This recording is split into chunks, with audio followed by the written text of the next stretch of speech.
What up, world? Welcome back to the Tankhead Moe Show. I'm your host, Tankhead Moe, and boy, do we have a very special guest in the building. This brother right here brings nothing but energy, laughter, and every time he hits the stage, you've seen him in Atlanta City Winery, Atlanta Comedy Theater, The Punchline, Keenan Presents, and so many more. And he's also a content creator. Help me bring in some love for the one and only and a very funny comedian, Nate Zig. Okay. Yo. Okay, all right then. Nigga, that damn AI, that intro, boy. Fuck yeah, my boy. I bet, can I curse on you? Fuck yeah, hey, I'm talking about, man. I love that.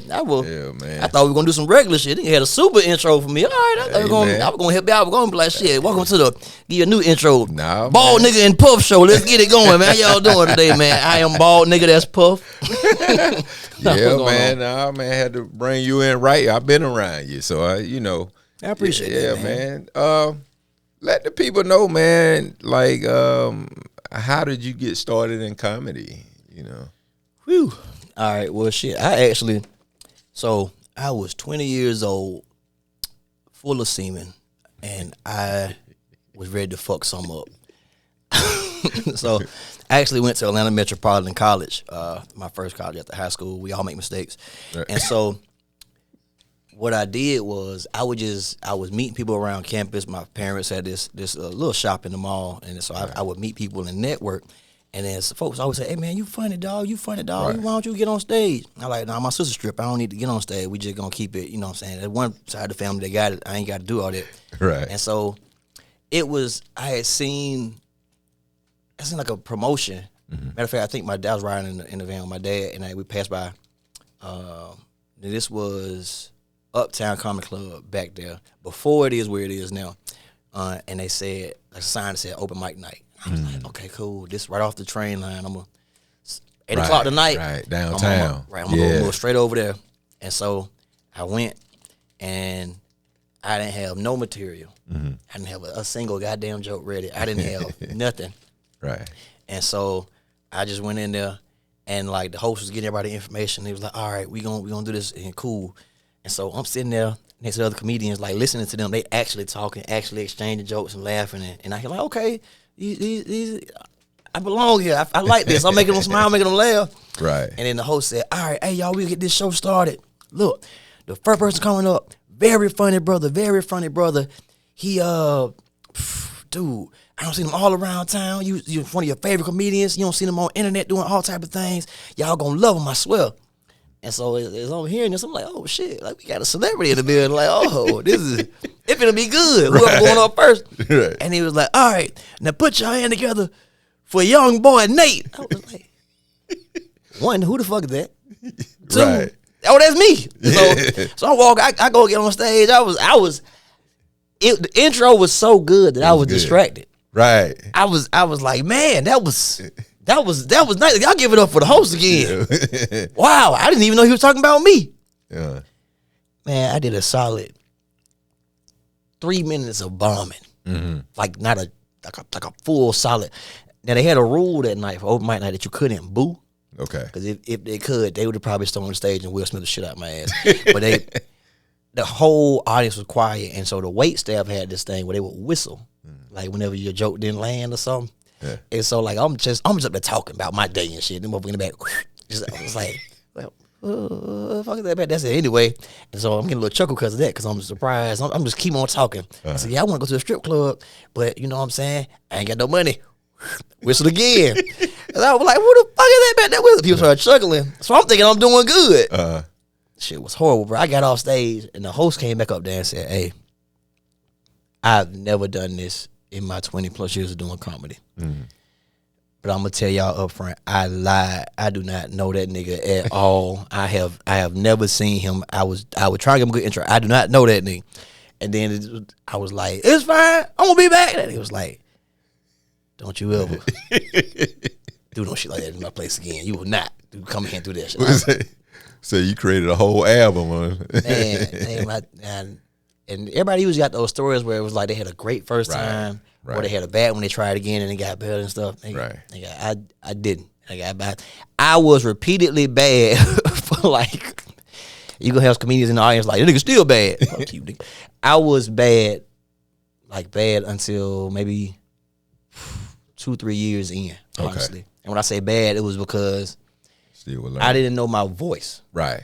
So it was like every time I got on stage, I would say things that I thought people would laugh at or I thought was funny, and I didn't know how to present who I was. Right, right. And so that's a big part of it. Like even now, as you see, I can go on stage with no material and be myself and actually have an organic experience and laugh and make jokes, right. And then wiggle comedy in there and like some sets and materials and talk about things. So it was my start. Man, I had a horrible start. I didn't, man. Only reason I did comedy because I didn't have no job, didn't have no money.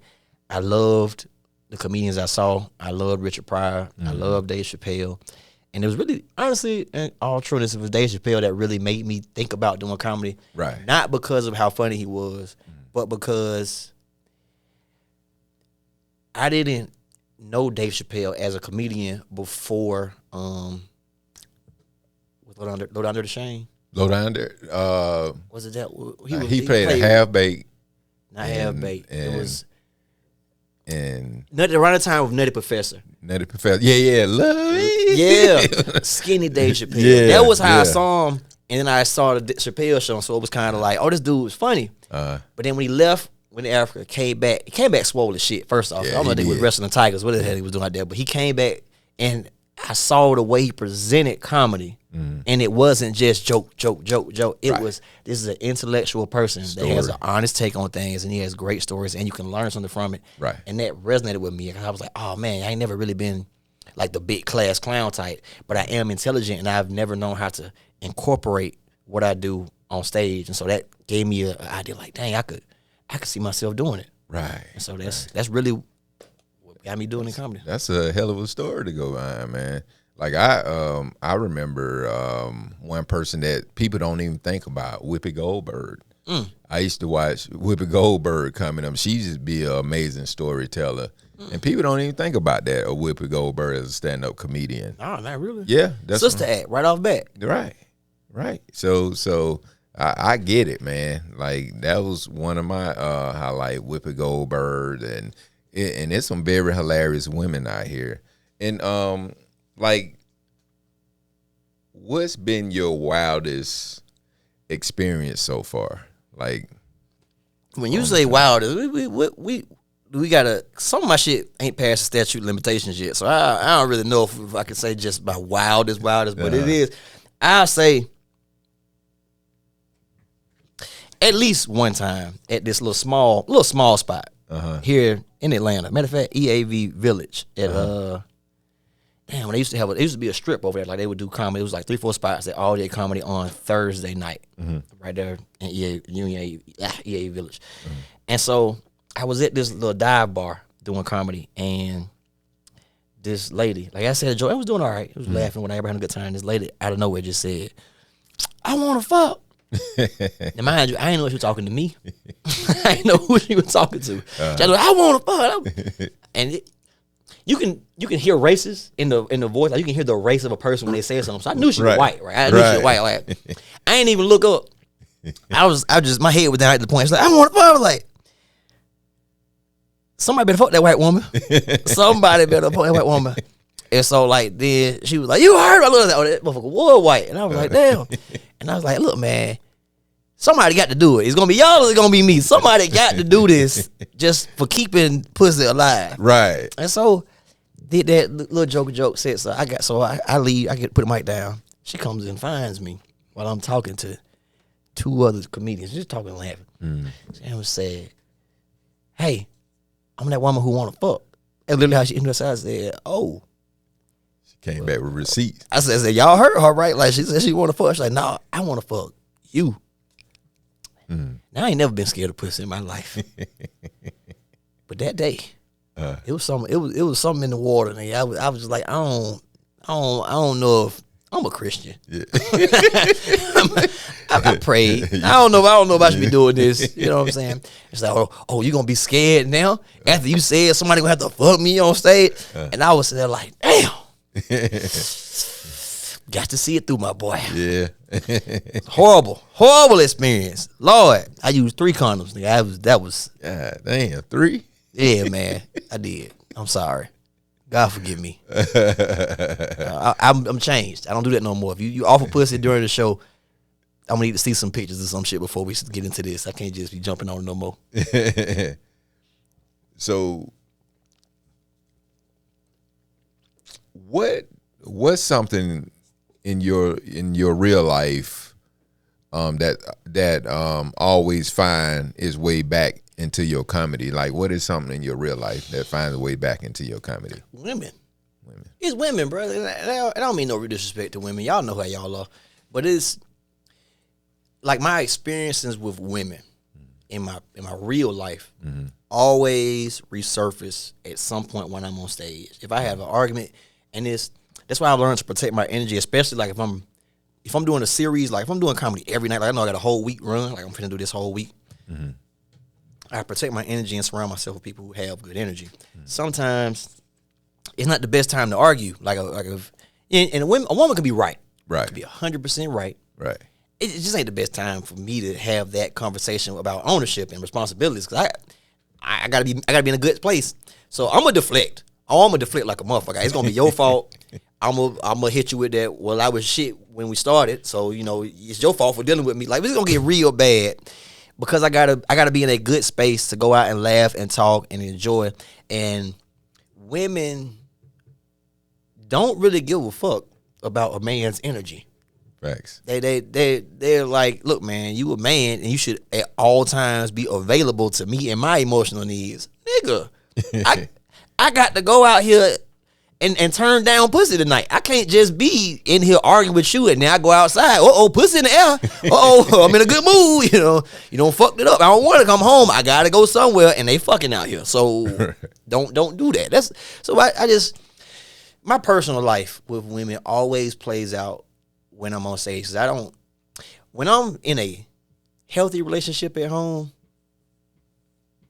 don't nothing really happen for real.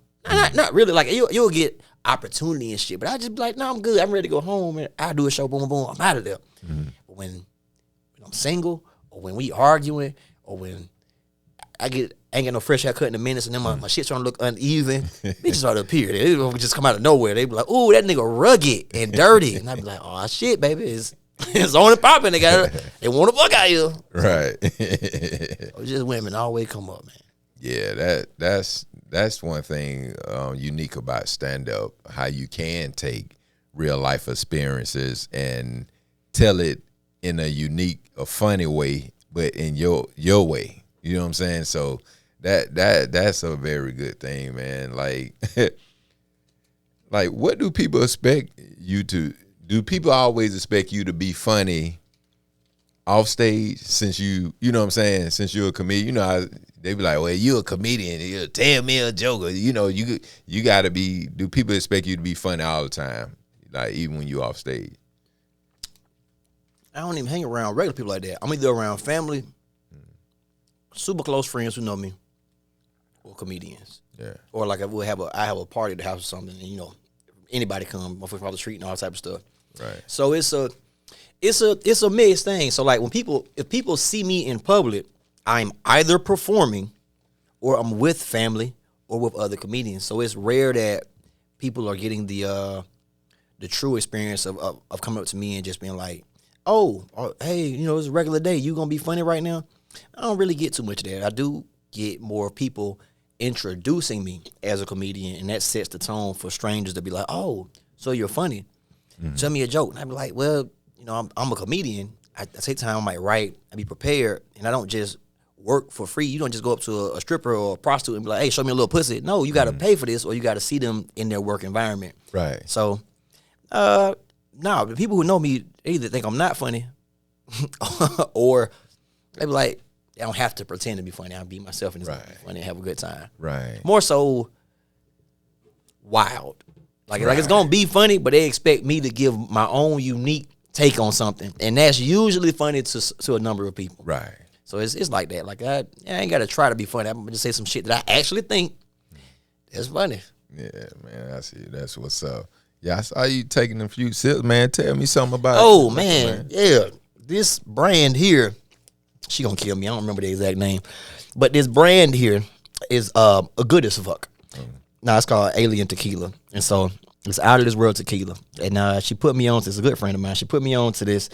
Now I only knew about Blanco and Reposado tequila. You white and you brown. Right. So she gave me some info about this one here. So this is called Anejo. Anejo. Not a-ho, Anejo. Oh, okay. You don't have all the hoes coming out. Yeah, it's a bunch of hoes in my day. Yeah. But this one, this is actually, damn, I hate, there's going to be some connoisseurs in there. It's like, no, motherfucker, that ain't right. So this is technically Reposado, but it's been fermented longer. So like this has been sitting longer. It's mellowed out the strength of this one that kicks. It's still good, it's still strong, but it's smooth. And so when I tried this, I was like, oh man, I like this. I could drink this and still function and make some responsible decisions. Like, you know what I'm saying? I ain't gotta sit there. You know, when you drink for real, you either become an alcoholic or you are making that face every time you take something. Ooh, So this one you ain't got no You got that smoothness to it. Yeah. Nice, smooth, no to the pussy. Right. Very hey, yeah, I'm drinking, but I still feel classy. Like you drink Hennessy, you can have it. Look, I don't give a fuck what you say. I ain't never known a motherfucker that got their life going right to drink Hennessy. Right. I have never seen a nigga with all that shit together drink Hennessy. Right. Ever. Right. Bro, you drink Hennessy, somebody got to feel this. Somebody got to feel this emotionally, physically. Somebody finna get whatever I'm going through when I drink Hennessy. Right. But this is like nice. Like, oh no, I can keep my demons at bay. My demons good. I'm good. You know, we chilling. Right. Like, have you ever had a moment where you even thought about quitting comedy? A fucking moment, nigga. Every second week when I don't have enough money for bills. What are you talking about? I ain't gonna say all of that shit. But yeah, so like, all right, so there might have been, I'll just say a handful of actual moments where I looked at comedy and the role it played in my life and I said, I don't think I want to do this, or less about, I don't want to do this, but I'm going to have to do it a different way. I can't just stay 100% in comedy because I have other facets of my life that I want to take care of. Right. Now, I will say, I did leave comedy at one point. I fully not gonna do comedy no more until X, Y, and Z happens in my life. And that's because I was with this person that I love, and she never asked me to stop doing comedy. Okay. But we had enough conversations to where the amount of time I was investing in comedy was time that wasn't being spent with her or being out extra late. And then future conversations like we having a whole family. Do you make enough money in comedy to actually provide for the family, for me, for the kids? You know? Right. And it was a real come to Jesus conversation where it's like, yeah, at some point, all things go well, you will have enough to provide for a family. Right. But is it the smart decision for her to truly go down this road right now where she has a kid already and being with somebody who truly can't provide for her, let alone her kid, because I don't make enough money in comedy? And so what I did was, so I got a shit ton of work experience. Like most people don't know this, but I've helped. I've been an area manager. I've been assistant plant manager. I've run the whole facility. I hired and fired for Amazon. Like I've done a lot of stuff. So my resume is actually really strong. So I can go in. It's nothing for me to go get a $60,000 job as an entrance. So I can just go get that. Right. And so I took a step back from comedy and I said, all right, I came up with a plan. I'm going to take these steps and be promoted in this time frame. I'm going to do this. 3-4 years, I'll be stable enough to where I'm making a decent amount, if not 6 figures, close to 6 figures, to take care of me and her. Okay. And so I gave it up. And about a month after that decision, me and her stopped talking. I'm gonna quit my job. If I'm going back in comedy, man, I'm going back to the streets, man, where they love me. You don't love me. See, that would have been considered as simping, because you can't put nobody before. But I understand what you're saying, and I do. Even without her situation, like I wouldn't do that for a woman, but you gotta have a job. You gotta. Well, it wasn't necessarily for her. She sparked the conversation. Right. The decision I made in myself was, she's right. If I got her pregnant tomorrow, that means I got 9 months to a year to get my shit together to have money for the kid. Right. And something about me is, even though I don't have kids, I know for a fact I already love my kids to the point where I would do anything in the world for them. Right. So I never wanted to shortchange my kids anyway, by me not being financially ready, by me giving them a mother that's crazy as hell. I never wanted to put my kids in a situation that was not good for them. So the decision was, me and you tight. We fucking all the time. I mean all the time. You know what I'm saying? She might come to the store and she goes, I don't want to fuck. And then, hey, there it go again. We have another one. But it's like, okay, we are going to have a kid if we keep doing this all the time. When are you going to take steps for your kids? And that's where it was like, that's where I was like, all right, she's not wrong. I ain't doing this for her. I'm doing this for the kids I'm going to have. And that's where I was like, all right, I can. That was the one thing that made me say, I can truly give up a piece of me that made me happy, comedy, and replace it with another piece that's going to make me happy. Right. And so, again, it was never to never do comedy ever again, but it was to, I'm going to stop till I got my shit together. Right. Yeah, and it's knowing how to maneuver around, like I get it, like coming through, me coming through CRC, shout out to Hope Flood.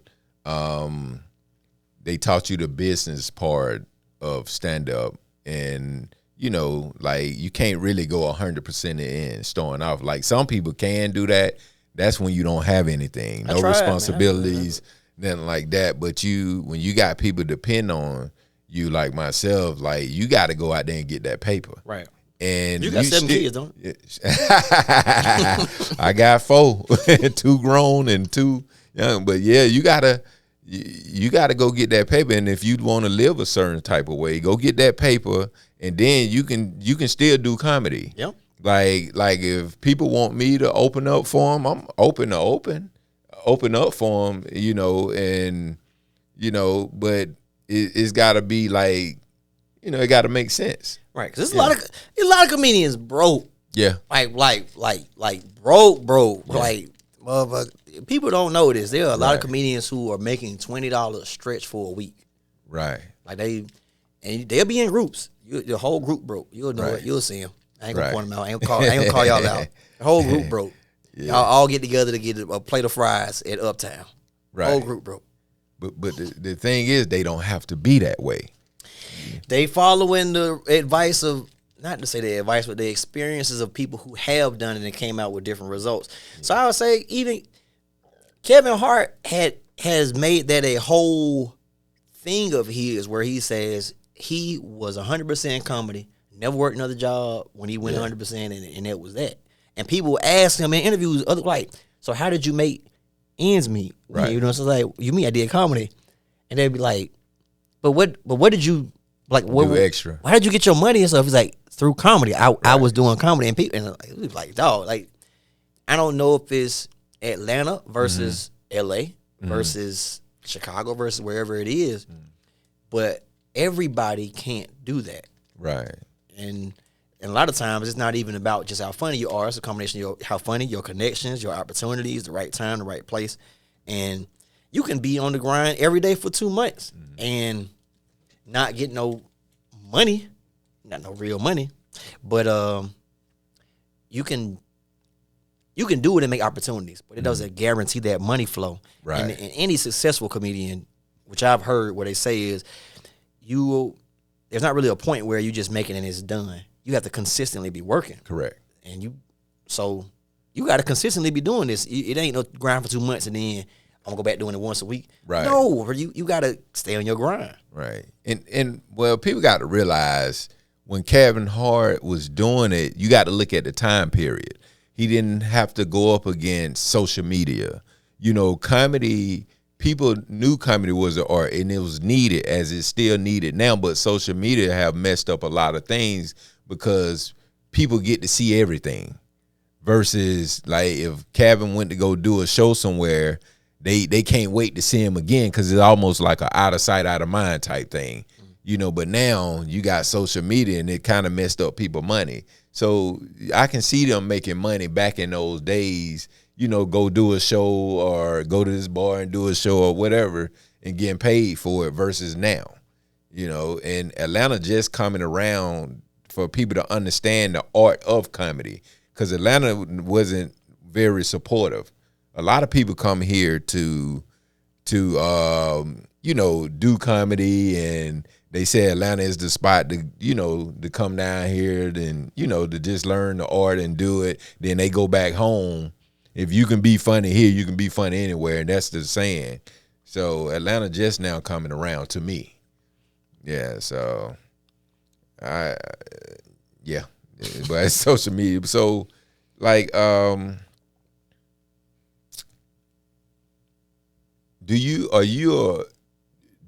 you a writer type comedian, or do you just go off the dome?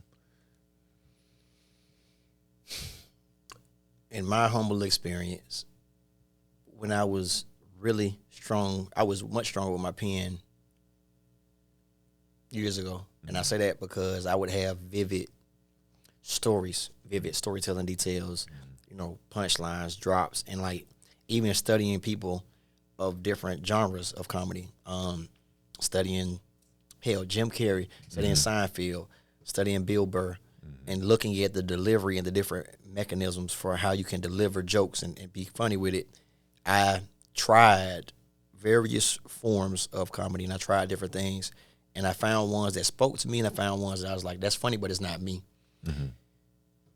Unfortunately, I have not found myself with many opportunities to truly deliver my writing ability. Like bar comedy is gonna be quick, off the top jokes, boom, crowd work and stuff. Yeah. So on one hand, I've gotten really good at my crowd work, given the timeline to figure out what the crowd is and figure out what's going on. But some of the best jokes I've ever written, I've never had a chance to perform because I have them crafted into sets. There's a whole story and there's a callback that comes with this, and so I honestly just have not had a chance to really let my penmanship bloom. So currently, I'm better at crowd work.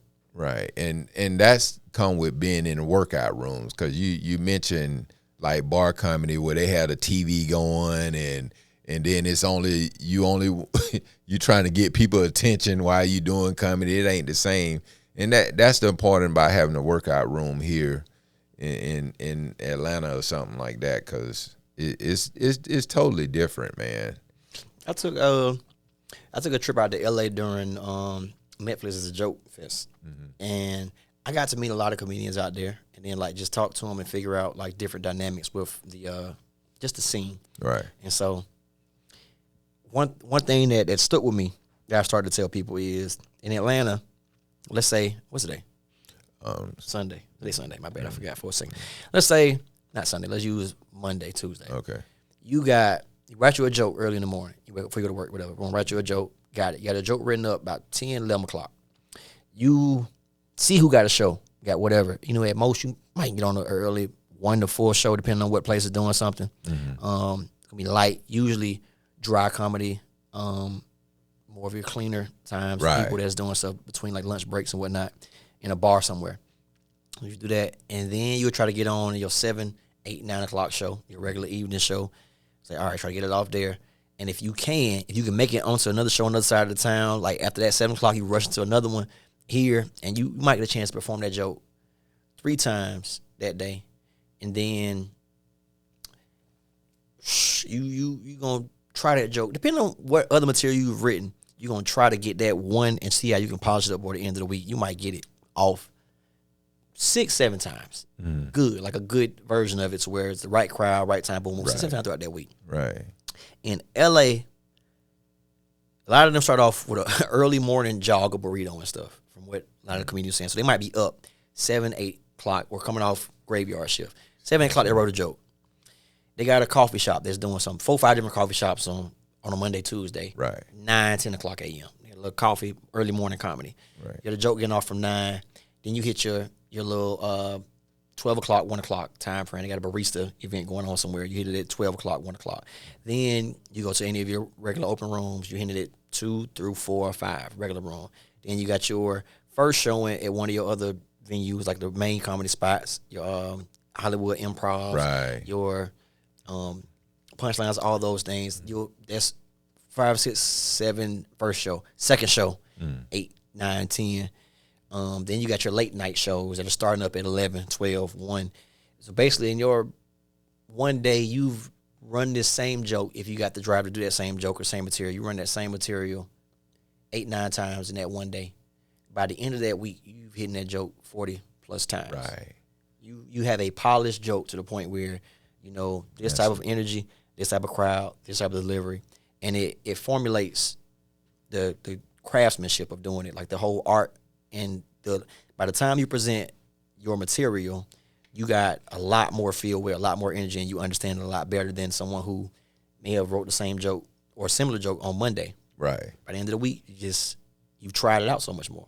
Right. And I realized that I was like, damn, so they got a whole process that's going on here that we don't have the infrastructure here in Atlanta. We don't have that many shows going on at all the times every day out here. Now you got some days you might, Friday, you might go off Friday, Thursday, Wednesday. You might be able to get 5, 6 shows in, which is still a lot. Right. You gotta not have a job. Right. You gotta not have kids. Right. You gotta have the gas and the travel. In Atlanta, Because we got to drive. you gonna hit that traffic. Right. And that traffic gonna wear you out. Right. And you might be like, shit, I gotta laugh today. I'm good with this for today. So California and New York, those are places like they bleed comedy. Yeah. So, and that's the thing, like we got to build more stuff here and get everything a little closer, and make it easier because comedy is needed. It's a art, man. So yeah. All right. So this is the it's been fun chopping it up, man, and it's time to turn it up.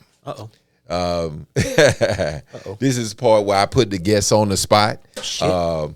Welcome to the Tankhead Hot Seat.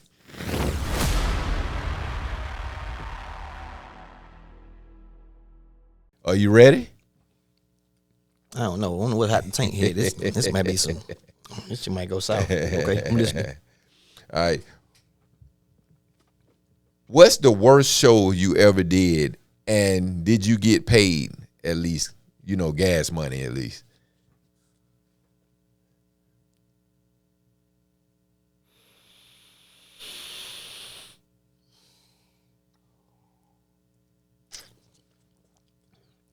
All right. Worst show I ever did. Shit, it's so goddamn many. And I say this show bad not because of me, but because of the whole curation of it. To where there was limited to no parking, to where the crowd was unruly. And not even a no crowd. Like sometimes I've had great experiences in places that I've only had 4, 5 people there, and it was an intimate setting, and then we got to actually interact and work on material. I've had good experiences of those, but this place was packed.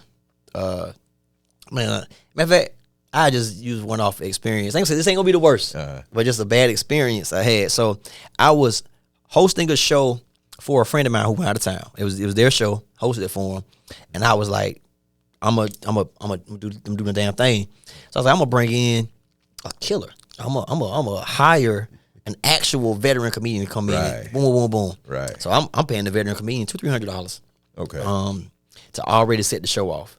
I booked 3 or 4 other comedians. That's pretty good. I said, okay, we gonna do the damn thing. It's gonna be a great night. So you got the crowd I brought. You got 12, 14 people that I brought. Then you got the regulars that's there to turn up, dance, music. We don't want to hear none of this shit. We don't care about nothing that's going on tonight. So I'm opening it up. Like 2 minutes in, I break a glass. Psh, break a glass. I'm like, all right. It's gonna be that type of night. We're gonna have fun, y'all drinking, y'all having good energy. And so I'm doing a little intro, bringing the show on. Like almost saying the exact same intro that my friend uses when he starts the show. Like just to make sure the vibe of it before I even go into like literally doing the, hey, shout out to the DJ, shout out to this, that, and the third. And again, this is the so-and-so and so-and-so show. We like to do this. And so as I'm saying this, I hear the same table, one on broke glass. I just hear her go, oh my God. I was like, But it was so loud, it was like it came up over the music, it came up over me. And then I was like, they good over there? Yeah, we just want to dance. I was like, okay. All right, y'all motherfucker want to dance. And so I'm progressing through it. I bring the first comedian on. The folks I brought laughing, having a good time. Folks on the other side, they don't got up. They don't, man, where the fuck the music at, man? Like they having conversations, but their conversations are so loud that it's like you can hear them better than you can hear the comedian. Like the whole room, like a dude we're talking is like, he's like, yeah, man, I can't wait to turn this bitch up. Hey, soon they done, we'll go dance and all this shit. Like, why does somebody's on the mic? And then somebody else asks, what time that is? Shit, I don't know, about 30 minutes, 40 minutes maybe. They're like, Headline ain't even got in the building. He don't know what he finna walk into. He finna walk into some bullshit. He paid. This is a touring professional comedian that is currently going viral online. Like, been going viral, but and so, like, next comedian come on, he throw his shit out the window. He just like, y'all like this, I'm finna. So he getting it back and forth with him and stuff. Man, y'all ain't shit. Ooh. Well, fuck you too, then. Nigga, that fine. Y'all niggas ain't funny. So, like, now everybody getting hit, like the whole side. My fans that I brought to the show, they over there. You see them getting quiet more and more on the side. They uncomfortable now. They feel like they in an unruly environment. So boom, headliner walk in after that guy. So headliner get on the mic. He tell the first little joke. He laughs from us, but not from the other side. He do another one. He was like, all right, what the fuck going on in here? Why the fuck is this side having a good time and this side not? And then so he started going back and forth with them a little bit. Then he's like, all right. So I go back into his set. Jokes. They funny. They're funny. They up. They like, okay, so the whole room laughing a little bit. But as soon as he done, they gotta say something else just to keep their attention. Shit. He was like, I don't know, man. He said, I knew I should have went to that damn Diddy party. I knew I should have went. They told me if you don't go, man, you have to go perform right here in Georgia. You're gonna hate it. You don't want to go there. This is comedy go to die. And so he made it work through, but he had to fight the whole time. And he wasn't able to get the standing ovation that I knew he would have deserved had he been able to do his full best. And I felt bad as the curator, as the host this time. I got this guy out. He never would have came to this spot. I paid him to come and stuff and do his job. He did a damn good job. He put up with all the extra nonsense. Right. And the people I brought, everybody gonna say they had a good time. They enjoyed the third, but they were promised a better event, a better situation, and they wanted to really enjoy comedy.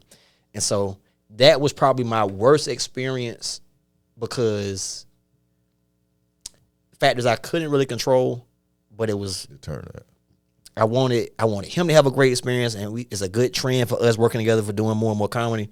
And I wanted the people that I brought out to really get to enjoy this comic view level person that's performing, and nobody got to see that. And so that was probably my worst experience. But it was just the area and the environment. It was no one's fault other than that's just the vibe that is in that place. And I realized, like, damn, that's just this place. You can't up it. You can't make this the Apollo. You can't make this, Hollywood Improv. You can't make this place right no better than what it is where it's located in Georgia. You're going to get them ghetto folks that want to come out, party, and drink, and they don't give a damn who in the building. Right. And if it's somebody that's big, they're going to just pay attention and be like, do some more funny shit. Be funnier. But yeah. What was a joke you told that you thought was hilarious, but then you received crickets about it? There's been a couple of jokes I did like that. It's usually my delivery because, I talk fast, especially when I'm not focused on it. I'll get really into it. And so my delivery has ruined many good jokes. I've had, hell, shout out to Kelly Kell. Kelly Kell gave me some great advice one day at one of her open mics on Monday. I went up there, I was doing good, and I had started doing jokes about big girls, and the room was laughing. It was having a good time. But she said, hey, when you said this part here, nobody understand nothing you said. Your Atlanta accent was accented. It was super strong. I didn't know what the fuck you said, but I knew it was funny because you laughed and everybody and people over there were laughing. And she was like, you just might need to slow it down and like deliver it better. And now so I was like, okay. And then I would record myself in my pocket and then hear myself back. I'd be like, damn, I can't hear shit I'm saying. Like, yeah, it sounded way better in my goddamn head. So it be the delivery for me. It's almost always, whenever I mess up something, it's not the material, it's the way I deliver it. It's times where it's material, but because I started to write in my own voice, it's rarely bad. It's just not. I'm not delivering it the way that I'm hearing it and saying it in my head. Right. If you wasn't doing comedy, what would you be doing? Porn. I mean, I'm doing both, but if I had to pick, I forgot that. If I wasn't doing comedy, comedy has filled a void in my life that I have yet to find a replacement for. So if you ask me if I were doing something other than comedy, what else could I do that would make me feel fulfilled in my purpose of making people smile, happy, and better about their lives? It'd be some other outlet of speaking at some point, because my whole purpose, which I found, is to truly speak with people and be able to convey experiences, laugh, and help them have a better day. So if not comedy, some form of spoken word, some form of talk shows, podcasts. I'll be doing something that allows me to utilize my voice to talk with people, laugh, and have a good time. 'Cause I love making people smile. I really do.